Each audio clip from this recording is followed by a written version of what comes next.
good evening. You're watching India Sense. I'm Gauri Dwivedi. This is your show that gets you all the news and views that matters to global Indians. But first up, the headlines as always. 1 month on since the horrific Pahalgam terror attack, with IMF doling out loans to Pakistan, India questions how can the world continue to fund a state where terror is a state policy. As the Trump versus Harvard showdown escalates, the fate of nearly 800 Indian students hangs in balance with tougher visa norms, poor placements, an uncertain future. Is the coveted Ivy League dream all but over?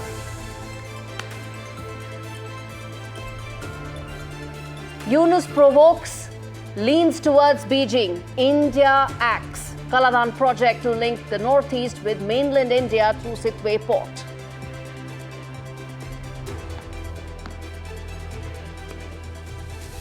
After 10 years of exploiting Pakistani resources with one-sided contracts, China is all set to now expand its CPEC tentacles into Afghanistan. The question is, will the world stop Kabul from falling into a debt trap? A fortnight after India's Desi drones struck Pakistani air bases with precision, we decode how Operation Sindoor is the catalyst for the UAV sector to boom in India.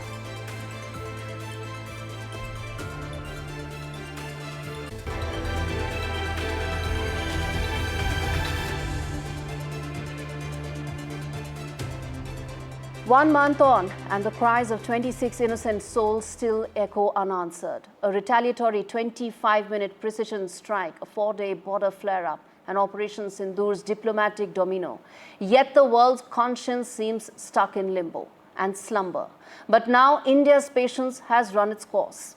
Pakistan may think it can sweep terror under the rug, but India is turning up the heat, and this time on the international stage.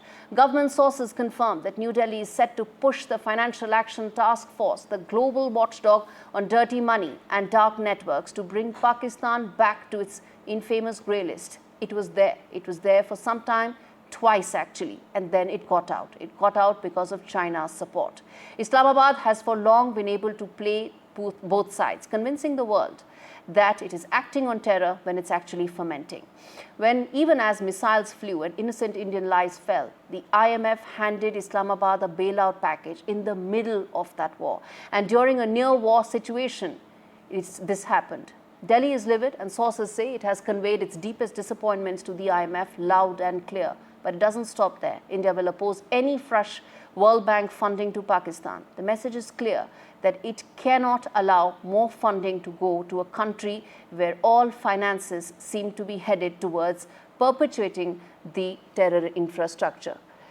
Pakistan as a country has had a long history of financial mismanagement. Grey-listed in 2008, again in 2012, again in 2018, and barely off the list finally in 2022. Every time there's promise of reform, but what comes out is terror. With 11 new conditions that have been slapped by the IMF just last week, even the money lenders smell the rot. Terror cannot be whitewashed with loans. It's time to call a spade and grey-list the enabler. For peace to prevail, the world must stop dancing to Pakistan's tune, because when terror is bankrolled, blood is the only currency.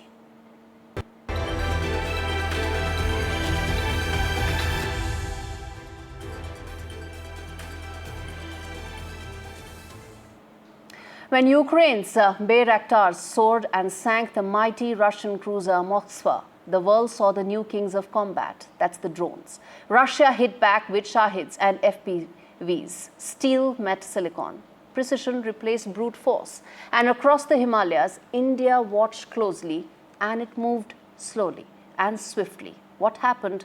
This story is best told with this report.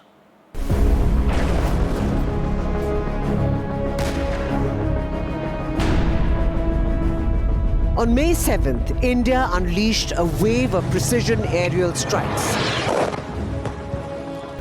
9 enemy targets hit without crossing a single inch. On May 8th, over 300 incoming drones were neutralized without a glitch or even a scratch. Operation Sindoor was India's unmanned awakening. But it did not happen overnight. This was decades in the making. It was backed by vision, policy, and a booming domestic defense industry.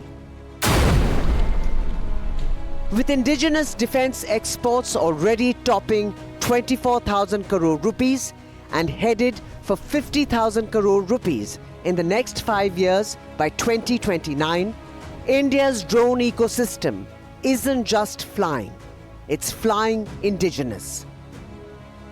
From Bengaluru's Alpha design with Sky Strikers to Idea Forge's ISRIs, this is a story written in silicon and soldier. Over 550 drone companies, more than 5,500 certified pilots, and a goal to be the world's drone hub by 2030.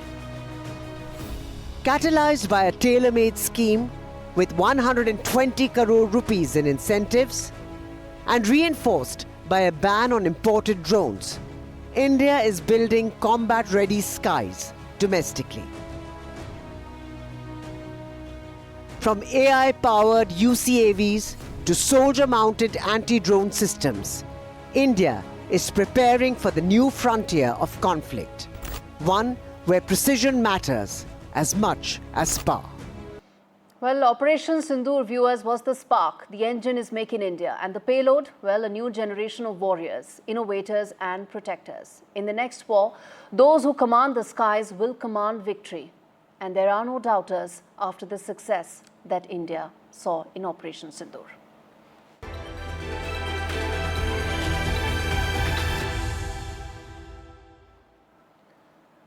Is this the end of the Harvard dream for many in India? Well, there are doubts amidst the Trump government's decision to end Harvard's ability to enroll international students. The move will hit 6,700 international students in America's oldest university. Harvard has vowed to take all legal recourse. In fact, it has already done so as we speak. That's flashing on your screens right now. That this is a fight that is going to go all the way to the courts. But the point is, what happens to the Indian students? There are hundreds of them. What happens to their degrees? What happens to their visas? What happens to the loans that they have taken in the hope that they will get a degree and probably work towards a better future? And this, viewers, is probably when we ask that, are we now at an inflection point where Indians will reevaluate that when it comes to international education, shrinking work opportunities, tougher visa norms, and a global economy that's throwing up fewer jobs will make many reassess whether it's all worth it? Which brings me to ask that, is the Ivy League dream all but over? On your screens are some of those numbers. 788 students are now stuck in limbo in Harvard. But that's not all. Placements have gone down, whether in Harvard or in Stanford. The number of people who are being able to get a job has actually shrunk, both in Harvard and in Stanford, whether in 2023 or in 2024. That number is actually going down, which brings many to ask that, are we reaching a point where with lesser jobs, tougher visa norms, Indians will now be forced to look at, or will have to reevaluate, are they really better off when they look to go overseas? Or is it time to then evaluate opportunities back home? We haven't heard the last of this. This is a story that we're going to keep coming back to. But one thing is clear, that India and Indians add to the American economy. They add to the growth of the Indian economy. They punch above their weight. And when they stand to be at the losing end of a proposition, they reevaluate. And when they do, it is the host country that's worse off.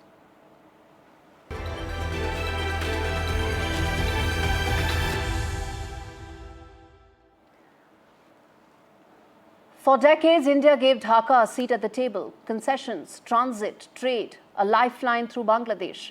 In the hope of friendship, that goodwill has been shattered when interim leader Muhammad Yunus declared Northeast India landlocked. He didn't just mock India, he tried to isolate its own states.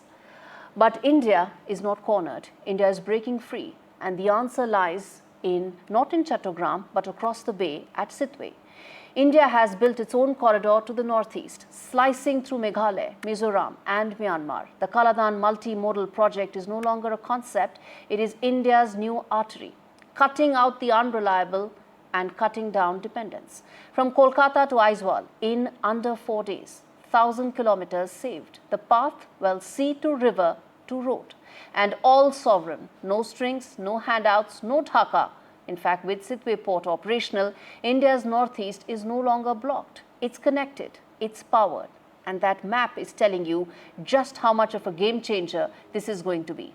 Well, Bangladesh's arrogance has backfired. India doesn't beg, it builds. It's building Sitwe, and it is now a symbol of that defiance. While Dhaka dances to Beijing's tune, India writes its own script with steel, stone and strategy. This isn't just a corridor, viewers, it's declaration. Northeast India is no longer India's Achilles heel. It's becoming India's front foot. The message to Dhaka is clear. We gave you the option, you chose China, now we chose Sitwe. Well, viewers, on that note, we slip into a very short break. We come back on the other side with lots more. Stay with us.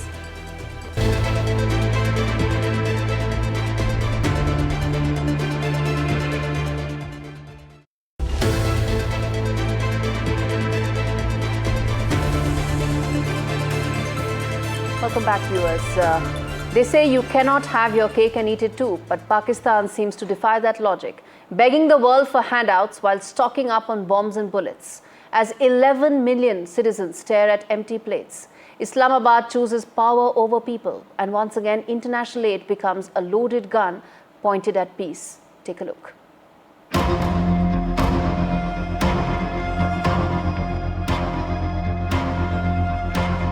Pakistan's economy is gasping for breath.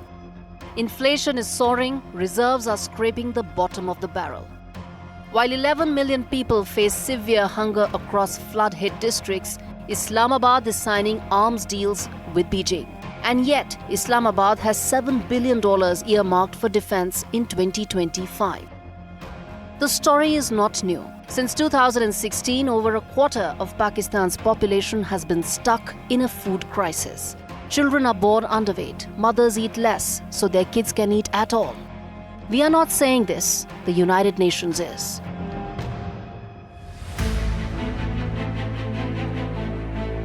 Islamabad doesn't need dollars to stay armed. It needs China. Over 80% of Pakistan's weapons come from Beijing on credit. Cheap, defective and dangerous. Fighter jets, drones, warships, all from China. Military spending untouched, even during economic collapse. And the result? The Chinese-made HQ-9 failed to protect Pakistan during India's Operation Sindoor. Indian missiles hit terror bases with surgical precision. Pakistan's Chinese J-10C jets never made it past the runway. Former Ambassador Hussain Haqqani said it best. South Korea got $15 billion and built an economy. Pakistan got $55 billion and built delusions. As Pakistan digs itself into deeper debt, the world keeps footing the bill for its war obsession. And the poor, they're left to eat shadows.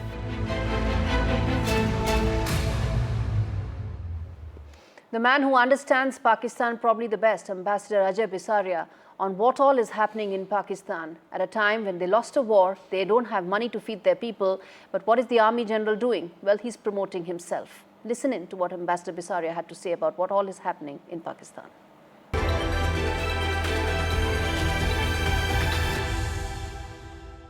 We're talking 1 month after the Pahalgam terror attack took place.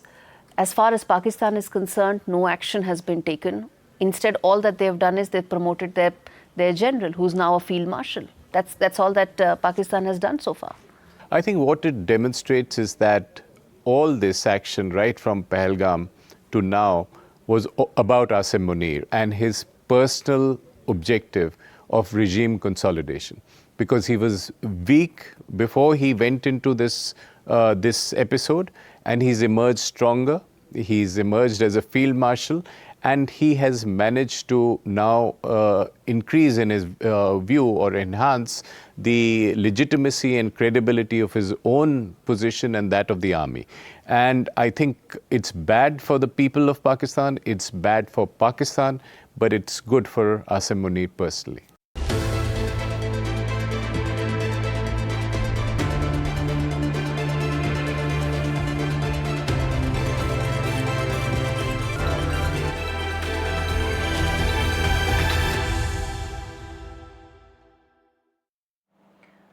In fact, another top voice on the show joining me is former US National Security Advisor, Ambassador John Bolton, to talk on what all is Trump doing when it comes to Harvard, national security, and the latest as far as the Trump playbook is concerned. Ambassador Bolton, thank you so much for speaking to me on NDTV. Let me start by asking you, drastic measures have been taken against Harvard due to national security concerns. How do you read these measures and their import? Well, it's important to know, I think Harvard has brought suit this morning, America time, against its delisting as a place where foreign student visa holders can attend. This got started with an administration effort to deal with failure of universities to take steps against anti-Semitism on their campuses and the dangers that Jewish students and others were facing. But to say it's gotten out of control would be an understatement. I'm a Yale graduate myself, so I'm not a fan of Harvard. But they're now trying to affect the entire university, having started out with a legitimate basis of concern about anti-Semitism and the civil rights violations that entailed, to something much broader. I think it's ultimately very harmful, certainly to Harvard, but I think to the United States as well. We benefit in the United States from having foreign students. I mean, there's some that are obviously problems, but that doesn't mean that the vast bulk of them are, or that this kind of step is warranted.